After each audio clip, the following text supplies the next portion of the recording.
Salut à tous, j'espère que vous allez bien. On se retrouve ce soir pour un nouveau débrief. Donc ce soir, la deuxième demi-finale de la Super Coupe d'Espagne entre le Real Madrid et l'équipe de Bilbao.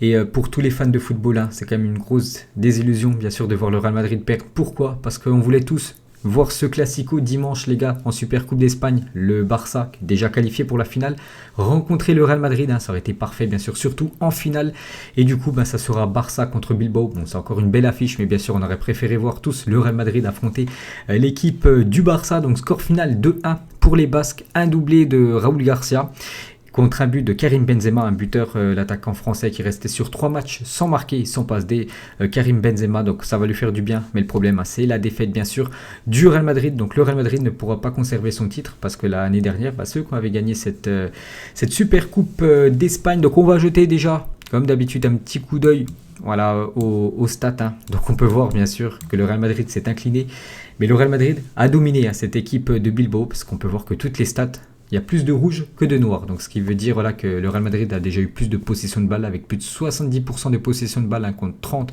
pour l'équipe de Bilbao, 22 tirs pour l'équipe du Real Madrid, seulement un but, c'est très peu, là il faut être un peu plus efficace, il faut être un peu plus finisseur devant le but, parce que c'est ce qui fait la différence au tableau d'affichage à la fin du match, 6 tirs cadrés seulement pour le Real Madrid, sur 22 tirs au but, c'est très moyen comme ratio, alors que l'équipe de Bilbao c'est 8 tirs au but, 4 cadrés, donc une efficacité de 50%, et sur les 4 tirs cadrés, 2 buts. Donc l'équipe basque a été plus efficace, tout simplement, que le Real Madrid. Et c'est eux, bien sûr, qui vont en finale, les gars, de cette super coupe. Ils ont eu quand même des sacrées occasions. C'est vrai que sur les 4 tirs cadrés, à chaque fois, c'est vraiment des grosses occasions. Heureusement que Thibaut Courtois, malgré les 2 buts qu'il a encaissés, heureusement qu'il a été là, parce qu'il a été aussi décisif. Le Real Madrid aurait pu encaisser un peu plus de buts ce soir. Donc voilà les gars, défaite du Real Madrid, donc on est tous un petit peu déçus. On voulait voir bien sûr cette finale de la Super Coupe Barça-Real Madrid. Ça ne sera pas pour cette année. Donc voilà, dans l'ensemble les gars, on va encore parler bien sûr de ce match. Dans l'ensemble, le Real Madrid les gars, première mi-temps un peu moyenne, il y a surtout un joueur qui a été bon en première mi-temps, le reste, il y a beaucoup qui sont passés à côté. Et deuxième mi-temps, le Real Madrid a essayé de revenir, ils ont vraiment poussé, mais vraiment c'est 2 buts encaissés, et surtout c'est un joueur les gars. Bon après ce joueur ne joue pas à son poste, mais il est fautif sur les 2 buts. De toute façon, on va noter bien sûr les joueurs merengues. Donc c'est parti les gars. On passe à la deuxième partie de vidéo. On va noter, comme d'habitude, les joueurs. Donc cette fois-ci, bien sûr, ce sera l'équipe du Real Madrid. On commence avec le gardien, donc Thibaut Courtois. Je vous ai dit 4 tirs cadrés pour l'équipe de Bilbao. Il prend 2 buts. Donc, dont un penalty, bien sûr, dont un penalty. Donc c'est toujours compliqué, bien sûr, pour les gardiens d'arrêter les pénaux. Donc le premier but. Bon, après, je vais pas dire, après je suis pas gardien, mais il peut l'enlever les gars. Il peut l'enlever vraiment, Thibaut Courtois. Bon après c'est passé sous lui. Ça joue à question de 2 secondes bien sûr. Donc dommage, bien sûr il prend ce premier but.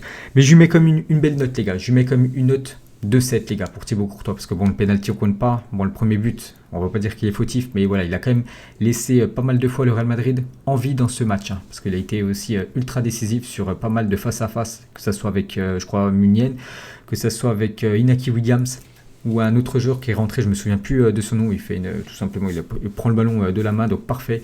Donc je lui mets comme 7 les gars, Thibaut Courtois. Il a été quand même bon ce soir, il a quand même laissé le Real Madrid en vie plus longtemps que prévu. Ensuite, Ferland Mendy, donc dans la première partie de vidéo, je vous ai dit qu'il y avait un joueur en première mi-temps qui avait été très bon, le seul. C'est Ferland Mendy. En deuxième mi-temps, un peu moins bon, les gars, le joueur français. Mais moi, à chaque fois que je le vois jouer, les gars, du côté du Real Madrid, à chaque fois que je le vois jouer sur son couloir, à chaque fois, il me déçoit jamais, les gars, Ferland Mendy. C'est très rare qu'il passe à côté de ses matchs. Et pour moi, ce soir, il a été bon, malgré que le Real Madrid a pris 2 buts. De toute façon, les buts, c'était pas de son côté. Le penalty, c'était de l'autre côté. Et le premier but, c'est l'autre côté. C'est le côté droit où il y a eu un peu plus... il y a plus en panique un côté droit que le côté gauche. Le côté gauche, c'était plutôt serein pour Ferland Mendy. Il a beaucoup apporté aussi offensivement.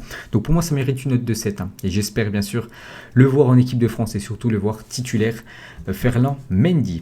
Ensuite, SR4, le leader, le capitaine de cette équipe du Real Madrid. Donc Sergio Ramos, les gars, j'ai mis une note de 6, juste un point en dessous par rapport à Ferland Mendy 7.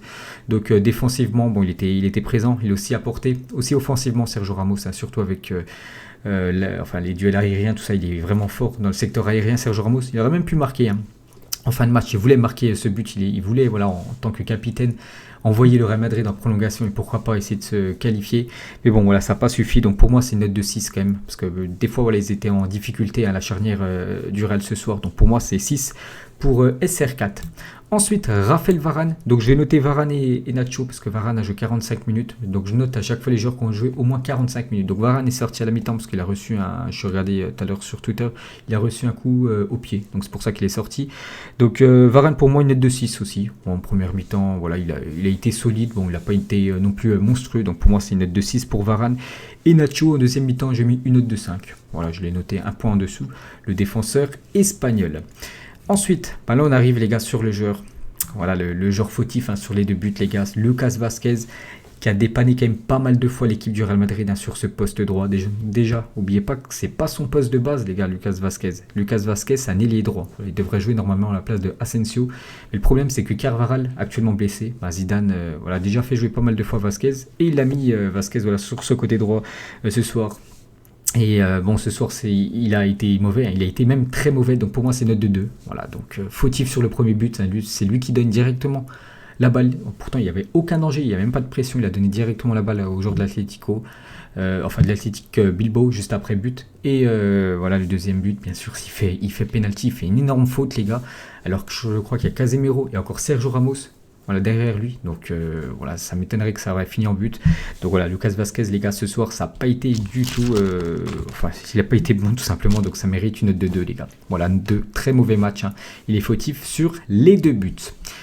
Ensuite, Casemiro, les gars, donc le milieu du Real Madrid, normalement, le milieu du Real Madrid, à chaque fois domine le milieu adverse. Mais ce soir, ils ont eu du mal quand même, le milieu du Real Madrid. Donc on va commencer avec Casemiro, donc parmi les trois, les gars, Casemiro, Kroos, Modric, pour moi, ça a été celui qui a été le meilleur. Voilà.